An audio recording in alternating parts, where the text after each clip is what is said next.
This third lecture is about the play ambition. And maybe you think about play ambition, it's more or less the same as the mission, the vision and the strategy of the organization. But the play ambition has just a little bit different perspective.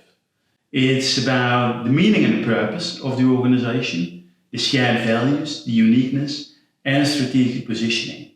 Well, let's start with the meaning and purpose of the organization.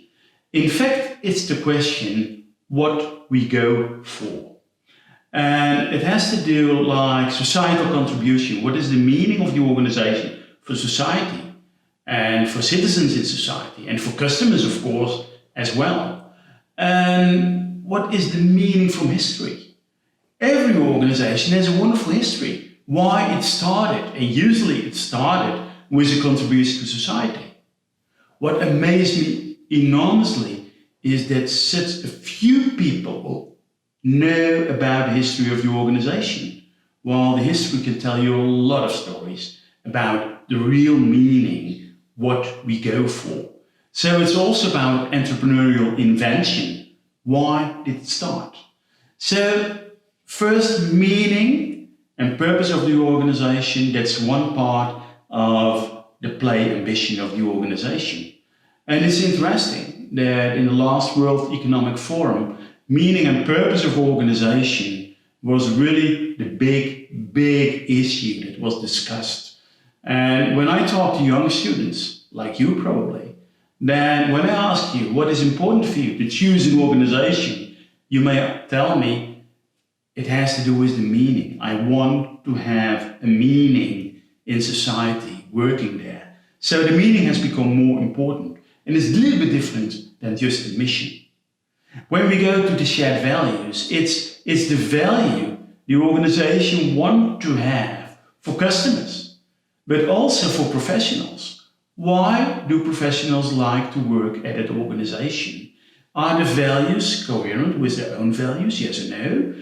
And of course, there's also business values for shareholders, other stakeholders, and many organizations have core values, usually 3, that guides behavior. So the shared values is about what we stand for.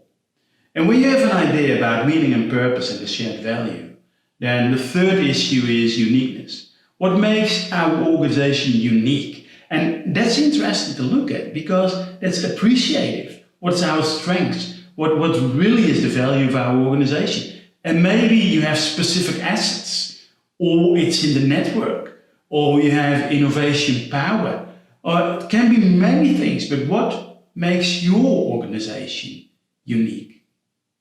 And then finally is the strategic positioning. You know where you stand for, you know where you go for, you know what is your uniqueness, and then how do we position ourselves on the playing field? What are our coalitions? What are our strategic partners? What are our unique position then to customers, to competitors as well? So this comes more close to the real strategic issues in organizations. But the play ambition is about these 4 perspectives: meaning and purpose, shared values, uniqueness, and strategic positioning. Let me give you an example. The Global Alliance for Banking Based on Values. This is an alliance of banks that want to contribute to economic, social, and sustainable development of communities globally. And these 60 banks are working globally and they share these values. And it's interesting when you look at the play ambition of this bank. Of course, the shared values is about people, planet, prosperity. It has to do with sustainable development. It has to do with communities that can develop themselves and they want to support them.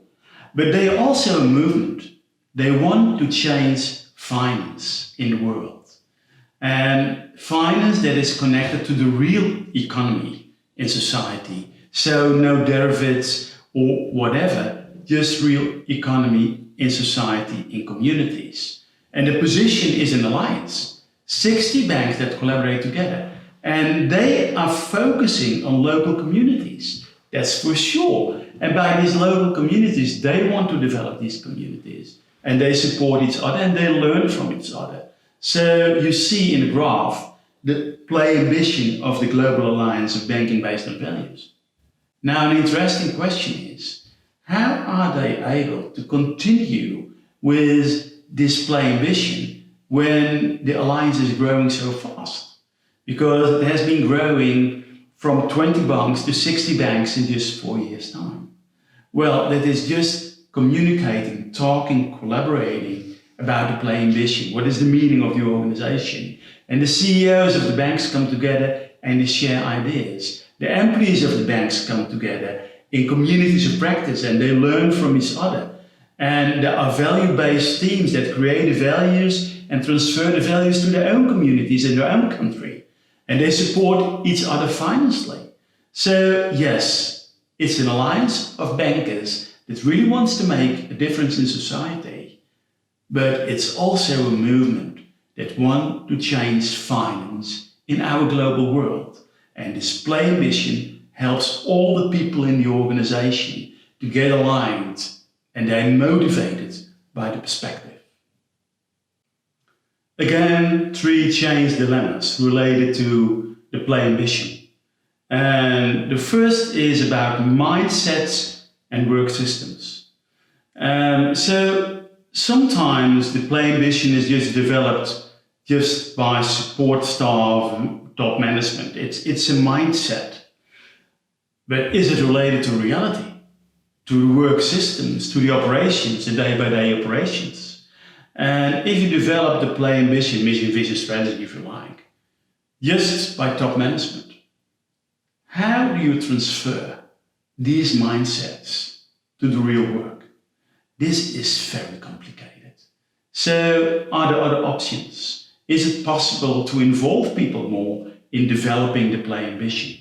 And that's an interesting question. So in the Global Alliance Banking Based on Values, the example I gave you, that the development of the play ambition is developed by all the people in all these 60 organizations. They meet together and they talk about what does it mean for our day-to-day work, what we do day-to-day, and how do we transfer to our behavior, and what does it mean for us as leaders in the bank. So there, the mindset and the work system goes together. And I think for a play ambition, it's important that you combine the 2 levels. The second one is about incidents and essence.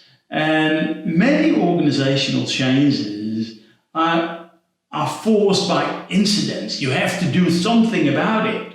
And then you know what happens? You have an incident, you have another incident, you have another incident, you have another incident. And all these changes are just continuing and following up and disrupting. But it is not the real essence of your organization. The essence is the play ambition. And then the question is, how do we realize what we go for, where we stand for? Do you focus in the change process on incidents? Well, I would suggest to leave them to others and just focus on essences, what the really important meaning of the organization is. And the third one has to do with bottom-up, top-down, I've been talking about, but also about dreaming and reality. Of course, you can create a wonderful play ambition, but is it possible to realize it? But if you don't dare to dream about the future, well, then it's not attractive. But when it is only a dream, it becomes a nightmare when you implement it. So, realization and dreaming go together. And how do you look for the balance between realizing and dreaming? An attractive dream that's also feasible. Well, that's the third change dilemma when we talk about the play ambition.